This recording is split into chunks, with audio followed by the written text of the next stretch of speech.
Hi, it's great to be here. I want to start off by sharing a story with you, something that happened to me when I was in the 8th grade. It was U.S. history class, and every student in the class had to share for 10 minutes on their family history. And the week of presentations, one by one, students went up to the front of the class, and they showed these beautiful photos of framed images of family trees, and one student even traced his family back to the Mayflower.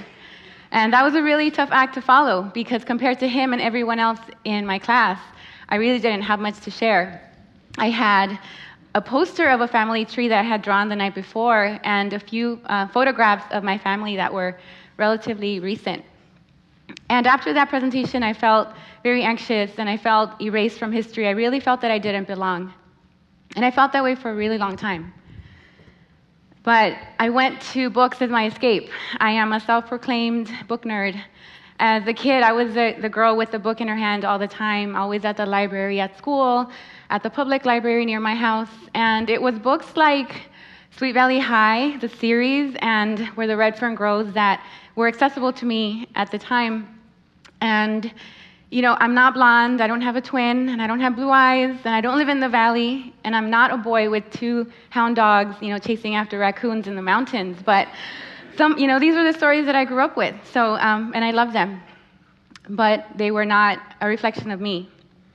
Until one day I found The House on Mango Street by accident at the library. And The House on Mango Street by Sandra Cisneros is the very first book that I ever read by a Chicano writer.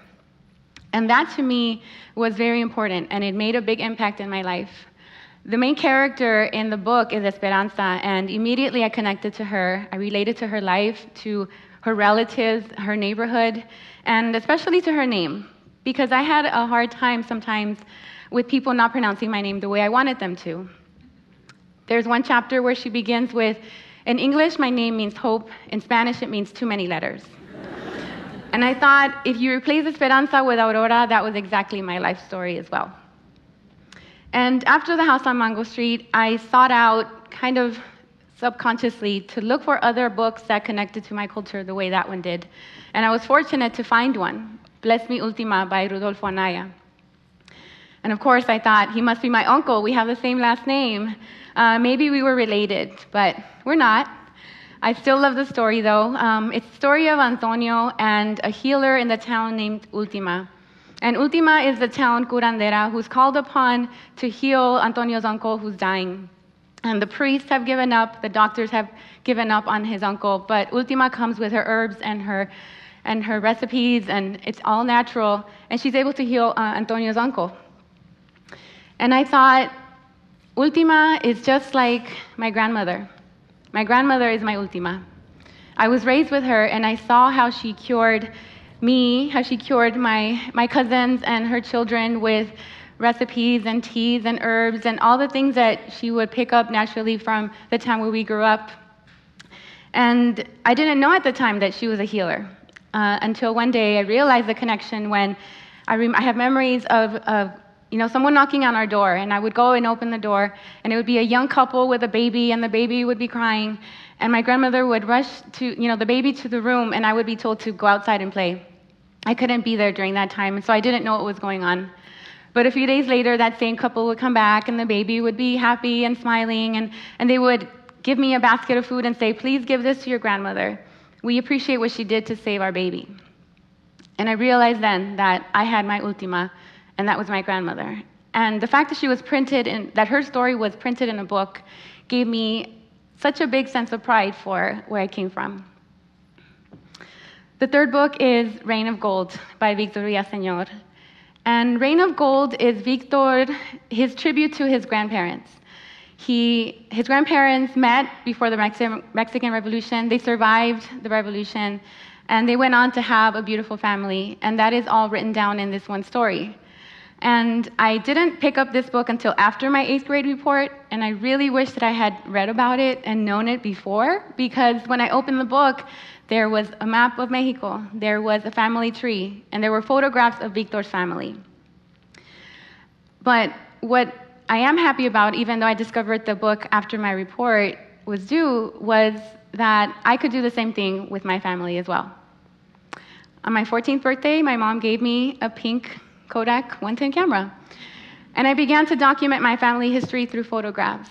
And now it's been over 20 years of video and audio and pictures that I've been able to take so that when it's my cousin's turn, when it's their 8th grade roots report, I can say that we have an archive of photographs that they can share. These 3 books really changed my life. They became the foundation for La Casa Azul and the building blocks for what is now East Harlem's independent bookstore. When I moved to New York in 2005, East Harlem did not have a bookstore, and I began to study on how to run a business. I worked at 6 bookstores, and I went back to school to learn about the basics of bookselling. And I thought that was enough for me to go to a bank and say, I need $40,000 to open a bookstore in East Harlem. And every single bank in New York City that you can think of declined my loan application. They just didn't believe that a bookstore was a viable business in the community. So I went to the internet. I went to a crowdfunding platform, and I launched a campaign called I called it 40K in 40 days. What if people could give me $40,000 in this time? And people did. People from, 70% of the funders are people that I've never met. Funding came from as far away as South Korea and Australia and London. And people were very generous, and I got contributions of $500 and $200, but some people just gave me $40, and some people gave $5, and a few people even gave $1. But that was enough for me to be able to open La Casa Azul in the summer of 2012.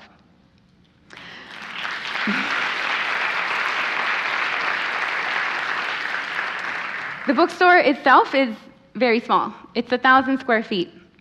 If that's including the gallery space. And within that small space, we're still able to host over 20 programs a month. And that means, 2 years, 20 programs. You can make the math of how many events we've had. And one of our customers actually calls our bookstore a cultural sancocho. And if you don't know what sancocho is, it's a stew, and it's very popular in Latin America. And it's a combination of different meats and potatoes and yams, and it's very delicious. It's like food for the soul. And that's exactly what La Casa Azul Bookstore is to me and to many of the residents of the community. People ask me, what's your favorite thing about running La Casa Azul? What do you love most about having a business? And there are really too many things to list. Every day it's something new. Every day it's something magical. Sometimes it's being able to host authors that I admire, like having Sandra Cisneros visit the store last year. Sometimes it's being able to hand sell a book, giving a book to a customer and then saying, you're going to love this book as much as I did.